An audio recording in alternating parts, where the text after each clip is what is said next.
Welcome to the Cybersecurity Sales Made Easy podcast, where you get real-world growth and mindset hacks, all designed to accelerate your journey to become a cybersecurity hero for your small business clients. And now, here's your host, Cybersecurity Sherpa, Jennifer Bleam. Hello, hello. Thank you for joining me again. We are talking, and we have been talking all week about Cybersecurity Awareness Month here in the United States. It is coming up fast. It's October. It is next month, which is technically next week. And I've been sharing all kinds of marketing tips and tricks and ideas to get your name out there in the community so that you can show up as not just the IT expert, but the cybersecurity expert. So today's idea, I've been hinting at this all week. Today's idea is infographics. Now, I've mentioned to offer these infographics on your social media accounts, offer these infographics in your newsletter. But what if you don't have an infographic? What if you don't have an infographic library?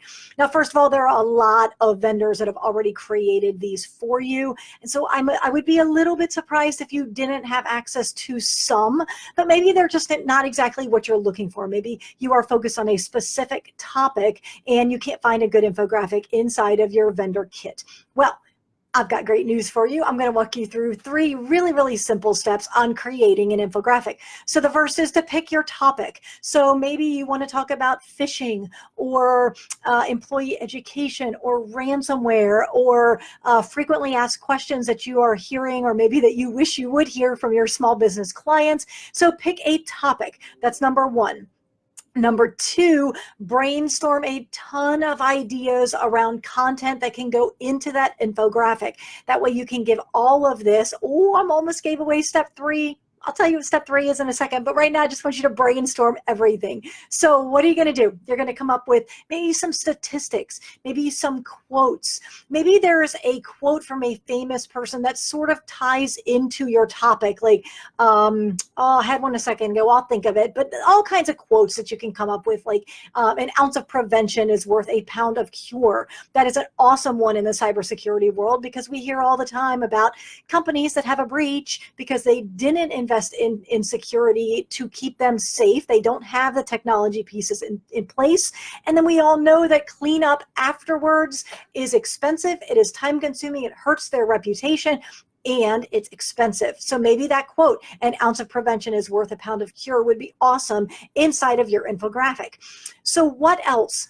I talk about business implications a lot. So you want to talk about what is this thing. So you want to define it. So define phishing or define ransomware, whatever your topic is, but then tell the business owner what are the implications. In the case of ransomware, it could be downtime. It could be lost reputation. It could be having to pay the ransom. What is that average ransom payment?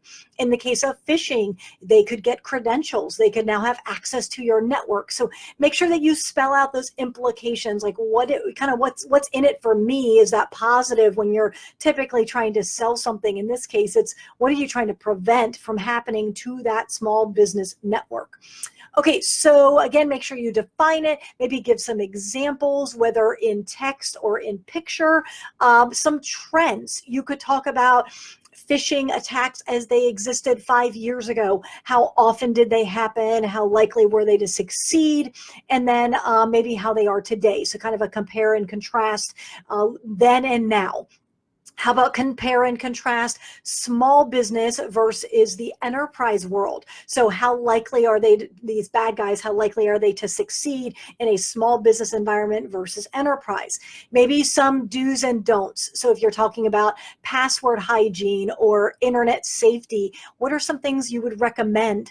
What should you never do, right? With password hygiene, what are some bad passwords, like the top 5 passwords that are still being used all the time? And we all know this, but you need to educate your clients and prospects. Okay, so that's step 2. Just brainstorm a bunch of ideas on how you, what kind of things could go into that infographic. And then step 3, you probably figured this out already, get your infographic created, right? Talk to your graphic designer. If you don't have one, contact me. I've got one that I love. Or go out to Fiverr and find someone whose style you like. And then let them know, here's everything I've come up with. You lay it out graphically. Maybe give them an idea what you're looking for in terms of layout. Do you want this to be a short postcard size? Do you want this 8.5 by 11? Do you want it longer and skinnier? What are you picturing for that end result? And then let them know which of those facts and figures and stats and ideas that you've come up with, which do you want featured prominently, which can they let go by the wayside if there's just simply not enough room to lay everything out. And then let that graphic designer do their magic. They are so good at what they do, assuming you've picked a good one or you have a good one. So that's it. 3 simple steps to get your infographic created. So number 1, pick a topic. Number 2, brainstorm ideas. And number 3, get it designed. And then of course, start to use it in your marketing, in your newsletter, on your website, in your introductory packages. Maybe send one to all of your clients at all the endpoints that you support. So there you go. Infographics, use them often, use them wisely. It's a great way to piggyback on all of the press that's going to be happening around Cybersecurity Awareness Month. Let me know which tip you plan to use or which one you like the most, or if there's one you think I missed, definitely comment below. Let me know that as well. And for now, I am Jennifer Bleam, Cybersecurity Sherpa, signing off. To learn more about how you can become a cybersecurity hero for your clients, request your hero assessment today. MSPsalesrevolution.com/hero.